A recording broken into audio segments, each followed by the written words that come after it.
What do you get when you bring fire,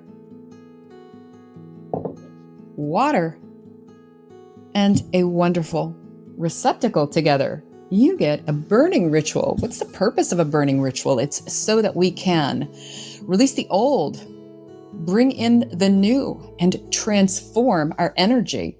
That's what we're going to do in this episode.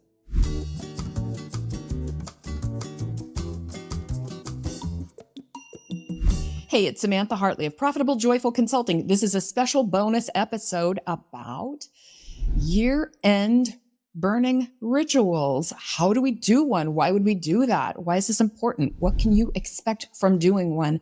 I think this is a really interesting topic, and I'm going to delve further into it.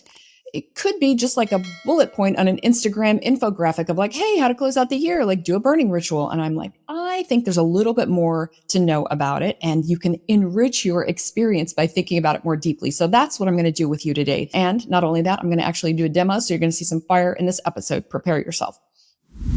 Travel back with me for a moment to my dreadful junior high school years. I had a classmate who passed me a note one day in class, and when I got home, I read it. I think it was like 2 pages long. It was a screed about all the things that she did not like about me, including visuals. Just note for future reference, things are more memorable when they have visuals in them. So there was a visual. She'd done a drawing of me, my face, and specifically my eyes. And she like circled my eyes to say she really didn't like how much eyeliner I was wearing. And I will admit, I did wear a lot of eyeliner. I did wear a lot of makeup as a young teen. I was home by myself when I read this note from her. And even though I was a really sensitive child, you'd think I would be like emotionally devastated to receive something like this. But I wasn't, oddly. I thought it was kind of weird.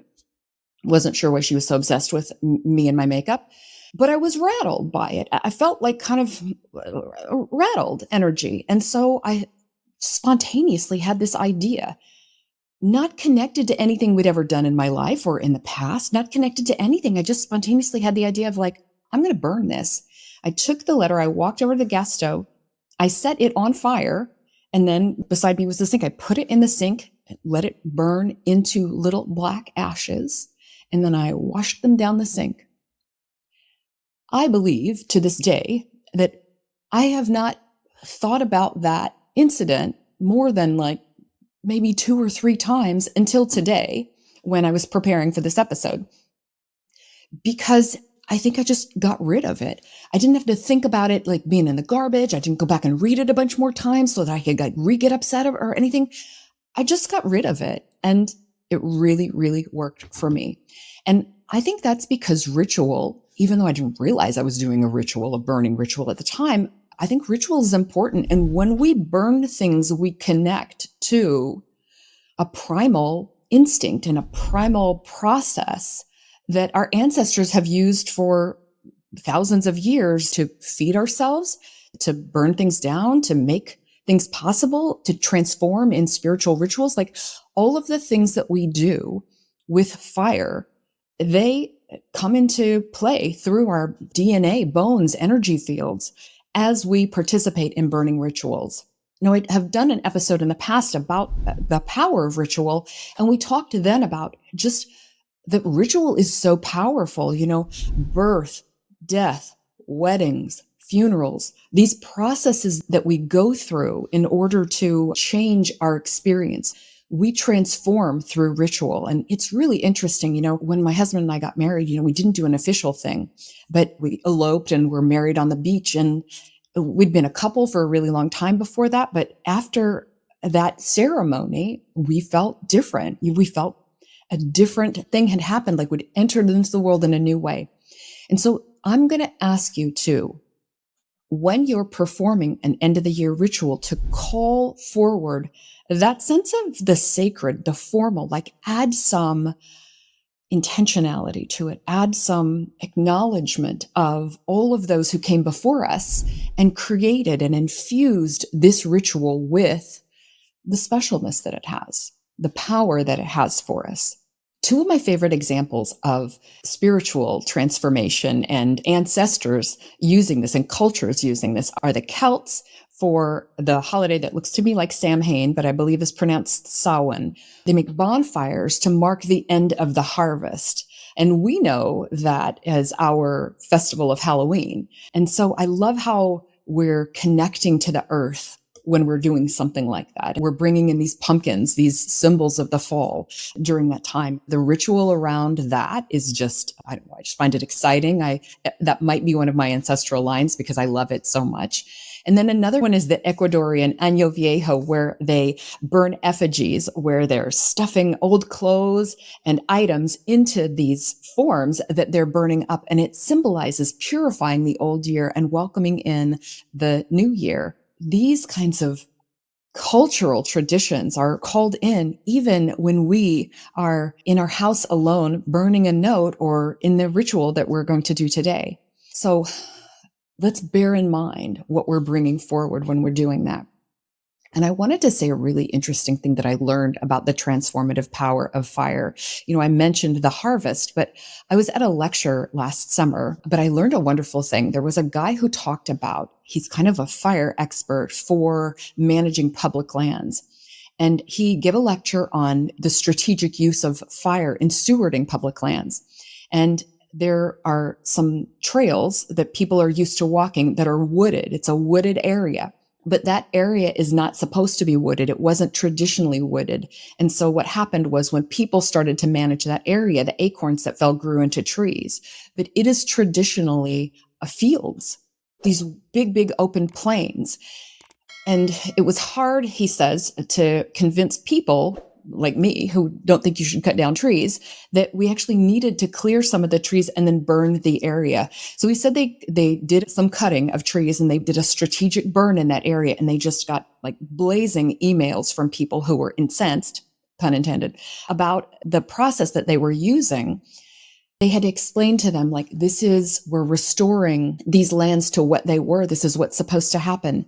Some of the trees that grow in that area and the flowers and other plants, the seeds require extremely high temperatures like fire to open up. And the trees, certain kinds of trees, they're meant to withstand burning. And so the trunks of them will be burned, but the trees themselves won't die because that's what's supposed to happen in a natural process, like when lightning would have sparked fires. So I loved hearing about how, a little bit about how we have to educate people about what we're doing when we're doing ritual. But in his case, like, he's doing a process which is restoring the natural order to a certain area. Now, flash forward to the next season, the wildflowers there are nuts. There's these huge fields full of wildflowers, like the kind of thing that we would want to grow in our garden if you put a wildflower garden at your house. And he said, now the emails were like, oh my gosh, everything looks amazing. How did you plant all those wildflowers? They didn't plant anything. Those wildflowers are in the soil, but they can't be released except through the burning.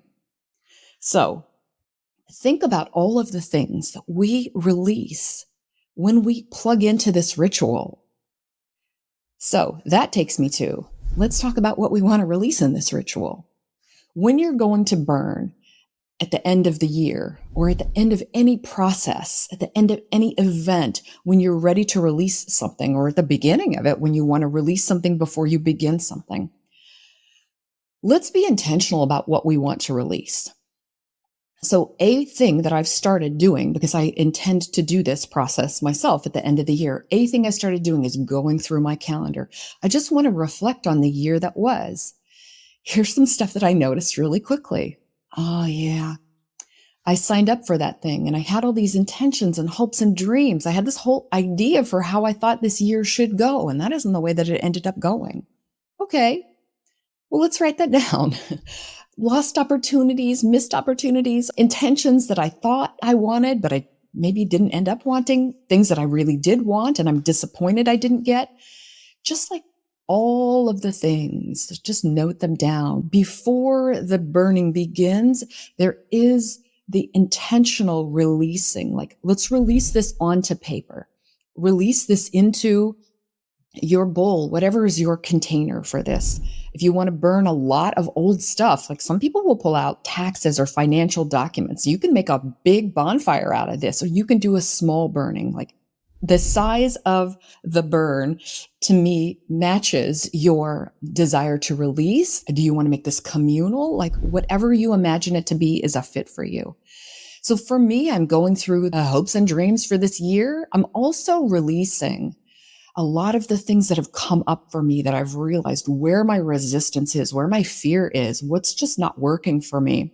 Low vibe emotions like guilt or shame, tons and tons of guilt about money I spent in the hopes that something would happen and it didn't. Ugh, that money, if I could have just brought that to another purpose, well, that was, I'll never get that back. So I'm guilt about having done that. Regrets. I love people who say, I'd have no regrets. I'm like, are you kidding me? Like the year, I have a lot of regrets. I regret a lot of things from this year. Did I learn from it? Of course. Never let a terrible decision go without extracting all of the possible learning from it that you can. And at the same time, I would have loved if I hadn't made that mistake or that mistake or that mistake. So yes, I have guilt, regret, tons of shame about like, I shouldn't have to feel this way. It's not okay for me to have failed at this thing. So tons of shame around things. Let's release all of that. It doesn't serve me. Fear and resistance. As I look towards next year, I have big ideas and big plans, and I can feel all of this like resistance and fear and imagery coming through to me of like, next season, which spoiler alert, is going to be about expansion. We are going to talk about what comes up.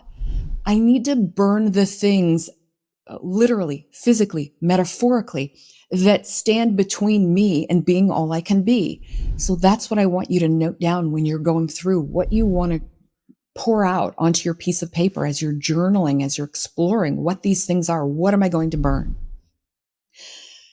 And the last thing I want you to think about are energetic connections. Who am I connected to that I want to really cut that cord? Now, I have a belief that we can be plugged into, or people can be plugged into us. And I think it's really good just once a year just to reset all those connections. So even the connections that I have with my husband, I'm going to go ahead and just cut those and like we can restart. It's kind of like trimming roots, trimming branches. Like let's just restart all those connections. And so we start the year from just this like a place of unity, of sovereignty, of like me within myself. So I'm going to burn the connections that I have. I'm going to burn any ways that I feel people are connected to me. Crappy boundaries. I really, really, really want to burn that up, and etc. So just like brainstorm freely what is going onto this piece of paper. I have a list going, and I'll be doing a demo today of a partial one, but at the end of this year, I'm going to do a huge one. So how do we prepare for a burning ritual? Find a place and a time that you can be with people you choose to be with or be by yourself, but really select intentionally a good place and time. For me, I'm going to do this on New Year's Eve. I'm going to do a version of this by myself, and then I'm going to have a shared one that my husband and I will do together, and we'll do the shared one as part of a house blessing. So the intentional place and time that you set can be important to you. It can be at a certain day and time. You might want to do this the day before your birthday, for example. So there's all kinds of ways that you can incorporate it. But at the end of the year, you can do this on the last day that you're working. And so that you spend the days of vacation before you come back in next year, free of all of the burdens of this existing year.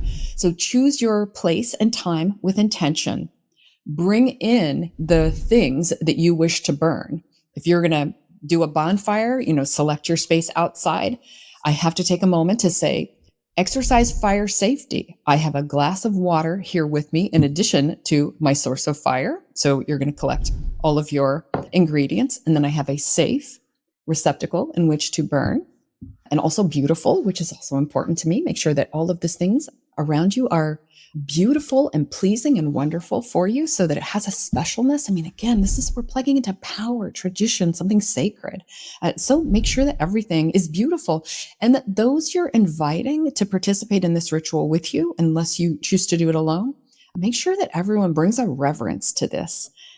Wear something beautiful, clear the space, shower or bathe, like go into this with a purification energy.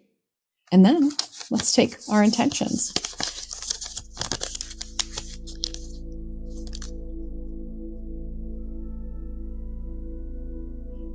While we're burning, I think it's really important to, let's say, an affirmation. As I burn the past, I embrace the future. I joyfully and gratefully release everything that no longer serves me. I'm grateful to my ancestors and those who came before for providing the ritual, the safety, the power, the place, and for bringing me to the planet at this specific time and day so that I may deliver this message, so that I may embody and symbolize release. And then, my friends, let it go. Let it go. Release it. I ask the angels of love, light, and healing to receive everything which we have burned and released today.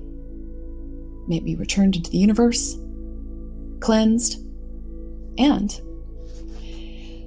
may I be renewed and restored so that I can go into my next year with great intention. You may choose to set some intentions and lift those intentions up to the new year in the form of burning. So you may burn the new intentions that you bring into the year. You may choose to have goals that are stated and put on a vision board around you, whatever works for you. But fire can work for us in many different ways.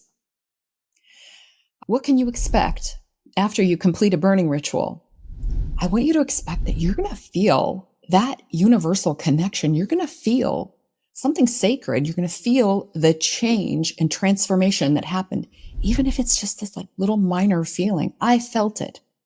I felt it as I was doing. I felt as I was doing this being witnessed by you. I felt the transformation happening. You should expect to feel an emotional release. I definitely felt emotion coming up around this of like the idea of releasing. You should feel clarity. New ideas are coming in. Focus.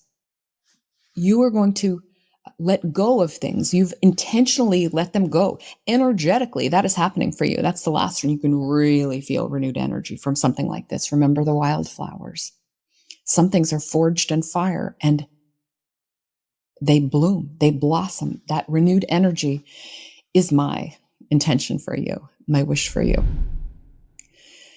And with that, I'm wishing you in the next year a profitable and joyful consulting business.